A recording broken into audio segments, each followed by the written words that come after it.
Take a look at these crappy pictures. Like, really, look how bad they are.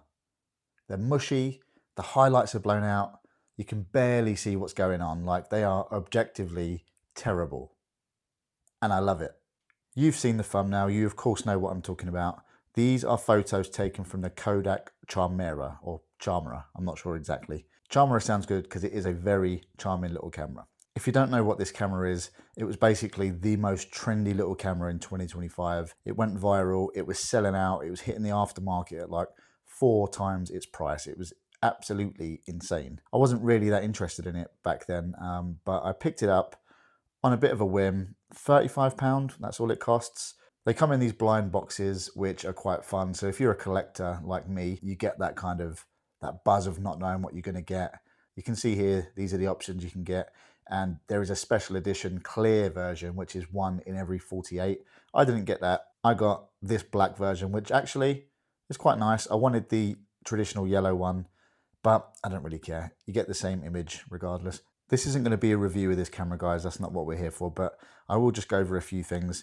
So it's 1.6 megapixels. That's right, a whole 1.6. You get this tiny little screen where you can barely see and review what you've taken, which is the exact point that I am talking about it on this channel. You get a little viewfinder here, which actually is just a cutout in the plastic, as you can see there. Look, it's literally just a hole.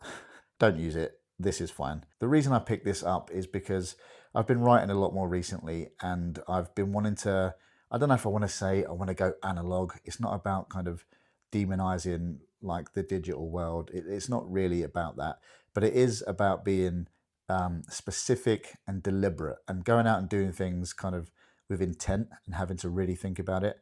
And I've just noticed with my phone that I'm just going out and I'm shooting, and then I'm immediately reviewing the pictures, or I'm immediately editing the pictures. Even that's a bigger problem, you know, like taking the shot, going to Snapseed and then editing it. It just takes me out of the moment that I'm in. Enter this little dude. So when you snap a shot on this thing, it does make a little noise, by the way.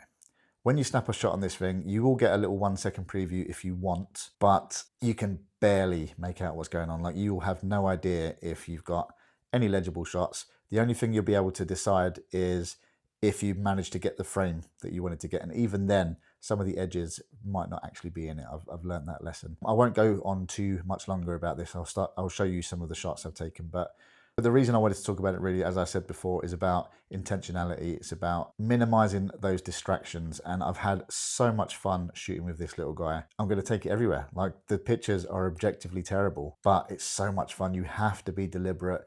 You can kind of run and gun and fire off if you want. The shutter speed will not be able to keep up with anything like sports, really. I mean, you might get lucky. And that's another thing. You absolutely don't know if the white balance is going to be right.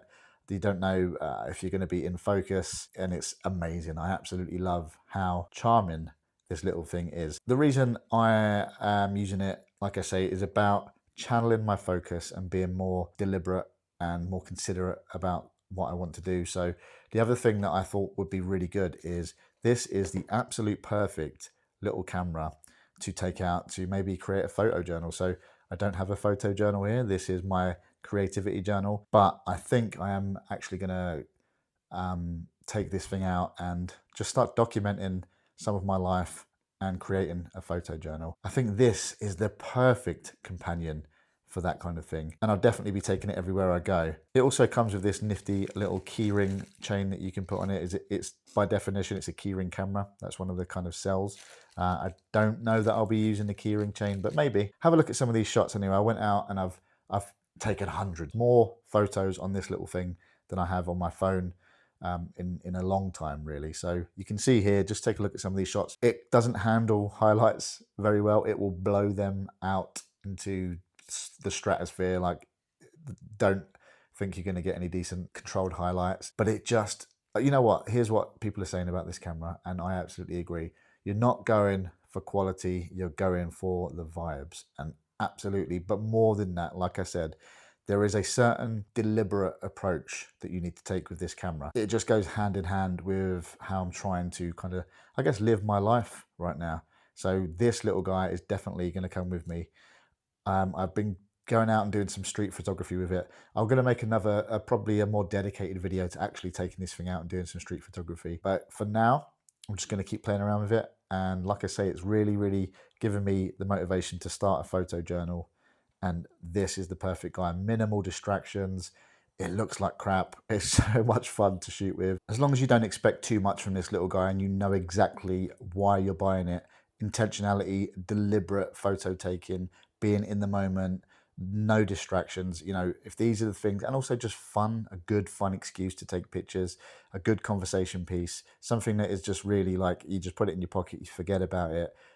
Look, it's not going to take that much room up, is it, when you bring in your pocket journal and your pen? You've probably got these things on you. And if that's the case, add this little guy. I would definitely recommend you go out and get one if you know exactly what your use case is going to be for this camera, and start a photo journal like I'm planning on doing. It's going to be really fun. I'm looking forward to doing that. And yeah, I highly, highly recommend you pick up this absolutely piece of crap fun camera. See you later.